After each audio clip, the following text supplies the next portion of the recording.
Hi everyone welcome back. ನೀವು ನೋಡ್ತಿದ್ದೀರಾ student solution YouTube channel. ಇವತ್ತಿನ ವಿಡಿಯೋದಲ್ಲಿ CET neat second round result update major changes ಏನು ತಿಳಿಸ್ಕೊಡ್ತೀವಿ. ಚಾನಲ್ಗೆ ಸಬ್ಸ್ಕ್ರೈಬ್ ಆಗಿ ವಿಡಿಯೋ ಇಷ್ಟ ಆದರೆ ಲೈಕ್ನ ಮಾಡಿ.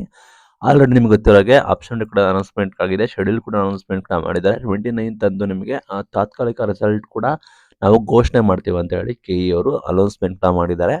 ರಿಸಲ್ಟ್ ಬಗ್ಗೆ ಅಪ್ಡೇಟ್ ಕೊಡೋದಾದ್ರೆ ಆಲ್ರೆಡಿ KE ಡೈರೆಕ್ಟರ್ ರಿಸಲ್ಟ್ ಹೇಳಿದ್ದಾರೆ. ನಿಮಗೆ ತಾತ್ಕಾಲಿಕ ರಿಸಲ್ಟ್ ಫಸ್ಟ್ ಪ್ರಕಟ ಮಾಡ್ತಾರೆ, ನಂತರ MCC ಕೌನ್ಸಿಲಿಂಗ್ ರಿಸಲ್ಟ್ ಬಂದ ನಂತರ ನಿಮಗೆ ಫೈನಲ್ ರಿಸಲ್ಟ್ನ ನಾವು ಘೋಷಣೆ ಮಾಡ್ತೀವಿ ಅಂತ ಹೇಳ್ತಾರೆ. ಬಿಕಾಸ್ ವೇರಿ ಆಗ್ಬೋದು ಅಂತ ಫಸ್ಟ್ ರೌಂಡ್ ಕೂಡ ಅದೇ ರೀತಿ ಆಯಿತು. ನಿಮಗೆ ಗೊತ್ತಿರೋ ಹಾಗೆ ಆ ನಿಟ್ಟಿನಲ್ಲಿ ನಿಮ್ಮ ಫಲಿತಾಂಶ ನೆಕ್ಸ್ಟ್ ಪ್ರೊಸೆಸ್ ಕೂಡ ಡಿಲೇ ಆಗ್ತು. ಬಟ್ CET ಅವ್ರದ್ದು ಮಾಡಿದ್ರೆ ಬಟ್ ನೀಟ್ ಡಿಲೇ ಆಯಿತು.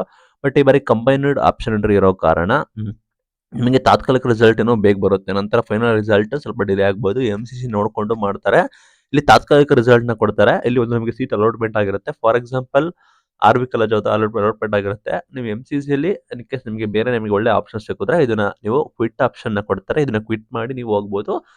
ಇದು ಯಾವುದೇ ರೀತಿ ನಿಮಗೆ ರೀಫಂಡ್ ಆಗುತ್ತೆ. ಯಾವುದೇ ರೀತಿ ಕಾಸ್ಟ್ ಆನ್ ಡೆಪಾಸಿಟ್ ಎಲ್ಲ ಇದೆ ರೀಫಂಡ್ ಆಗುತ್ತೆ.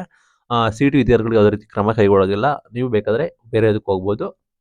ಬೇರೆ ಸಿಕ್ಕಿಲ್ಲ ಅಂದರೆ ನಮಗೆ ಫೈನಲ್ ರಿಸಲ್ಟಲ್ಲಿ ಕೂಡ ಕನ್ಕ್ಲೂಡ್ ಆಗ್ಬೋದು. ಮತ್ತೆ ಇಲ್ಲಿ ಯಾರೆಲ್ಲ ಕ್ವಿಟ್ ಮಾಡಿರ್ತೀರ ಅವ್ರದ್ದೆಲ್ಲ ಸೀಟ್ಗಳು ಯಾವುದೆಲ್ಲ ವೇಕೆಂಟ್ ಆಗಿ ಉಳಿತದೆ ಅದನ್ನು ನಮಗೆ CET ಸೆಕೆಂಡ್ ರೌಂಡಲ್ಲೇ ನಿಮಗೆ ಫೈನಲ್ ಅಲಾಟ್ಮೆಂಟ್ ಎಲ್ಲ ನಿಮಗೆ ಅದನ್ನು ಆ್ಯಡ್ ಆನ್ ಮಾಡಿ ನಿಮಗೆ ಕೊಡ್ತೀವಿ ಅಂತೇಳಿ KE ಅವರು ಹೇಳಿದ್ದಾರೆ. ಇಷ್ಟೆಲ್ಲ ಮುಂಚೆ ಮಾಡಿದ್ದಾರೆ.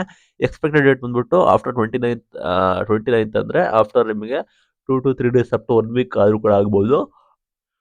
ಒಟ್ಟಾರೆ ಸೆಪ್ಟೆಂಬರ್ 15 ಲಾಸ್ಟ್ ಡೇಟ್ ಆಗಿರುತ್ತೆ. ಅದರೊಳಗೆ ಅಡ್ಮಿಷನ್ ಮುಗಿಸ್ಬೇಕು ಅಂತ ಹೇಳಿ ರೂಲ್ಸ್ ಕೂಡ ಇದೆ. ಆ ನಿಟ್ಟಿನಲ್ಲಿ ಈ ರೀತಿ ಪ್ರೊಸೀಜರ್ ಕೂಡ ತಂದಿದ್ದಾರೆ. ನೆಕ್ಸ್ಟ್ ನಿಮಗೆ ಇಲ್ಲಿ ಅದೇ ರೀತಿ ನಿಮಗೆ ಹೇಳಿದ್ದಾರೆ ಆಲ್ರೆಡಿ ನಿಮಗೆ. ಅದೇ ರೀತಿ ನಿಮಗೆ ಇಲ್ಲಿ ಚಾಯ್ಸ್ ಎಂಟ್ರಿ ಡೈರೆಕ್ಟ್ ನೀವು ಅಡ್ಮಿಷನ್ ಆಗ್ಬೋದು. ಅದೇ ರೀತಿ ನಿಮಗೆ ಚಾಯ್ಸ್ ಎಂಟ್ರಿ CET ಅವರು ಕೂಡ ಚಾಯ್ಸ್ ಎಂಟ್ರಿ ಡೌಟ್ ಅಂತ ಹೇಳ್ತಾ ಇದ್ದಾರೆ. ಒಂದು ಸೀಟ್ನ ಕ್ಯಾನ್ಸಲ್ ಮಾಡ್ಬೋದು, ಇಲ್ಲ CET ಅವರು ಅಡ್ಮಿಷನ್ ಆಗ್ಬೋದು. ನೀಟ್ ಅವರು ಕೂಡ ಅದೇ ರೀತಿ ಕ್ಯಾನ್ಸಲ್ ಮಾಡೋಕ್ಕೆ ಆಪ್ಷನ್ಸ್ ಇದೆ, ಇಲ್ಲ ಅದರಲ್ಲಿ ಹೋಗಿ ಅಡ್ಮಿಷನ್ ಆಗ್ಬೋದು. ನೀವು ಸೆಕೆಂಡ್ ಎಕ್ಸ್ಟೆಂಡರ್ ರೌಂಡಿಗೆ ಹೋಗ್ಬೇಕಂದ್ರೆ CET ವಿದ್ಯಾರ್ಥಿಗಳು ಅಲ್ಲಿ ನೀವು ಫ್ರೆಶ್ ಆಗಿ ಆಪ್ಷನ್ ಎಂಟ್ರಿ ಹೋಗಬೇಕಾಗುತ್ತೆ. ಅಲ್ಲಿ ಫ್ರೆಶ್ ಆಗಿ ವಿದ್ಯಾರ್ಥಿಗಳು ಹೋಗಬೇಕಾಗುತ್ತೆ. ಅದನ್ನು ಕೂಡ ಸ್ಪಷ್ಟನೆ ಕೊಟ್ಟಿದ್ದಾರೆ KE ಡೈರೆಕ್ಟರ್ ಅವರು. ಈ ರೀತಿ ಮೇಜರ್ ಚೇಂಜಸ್ ತಂದಿದ್ದಾರೆ. ಕಾಸ್ಟ್ ಆನ್ ಡೆಪಾಸಿಟ್ ಆಗಿರ್ಬೋದು, ಫೀಸ್ ಪೇಮೆಂಟ್ ಆಗಿರ್ಬೋದು, ಎಲ್ಲ ರೀತಿ ರೀಫಂಡ್ ಆಗುತ್ತೆ. ಅದರಲ್ಲಿ ಯಾವುದೇ ರೀತಿ ಸಮಸ್ಯೆ ಇಲ್ಲ ಅಂತ ಹೇಳಿ ಹೇಳಿದ್ದಾರೆ. ದಯವಿಟ್ಟು ನೀವು ಗಮನಿಸಬಹುದು. ಯಾರೆಲ್ಲ CET ನೀಟ್ ವಿದ್ಯಾರ್ಥಿಗಳು ತಯಾರಿ ಮಾಡ್ಕೊಳ್ತಾ ಇದ್ದೀರಾ, ಈ ಮೇಜರ್ ಚೇಂಜಸ್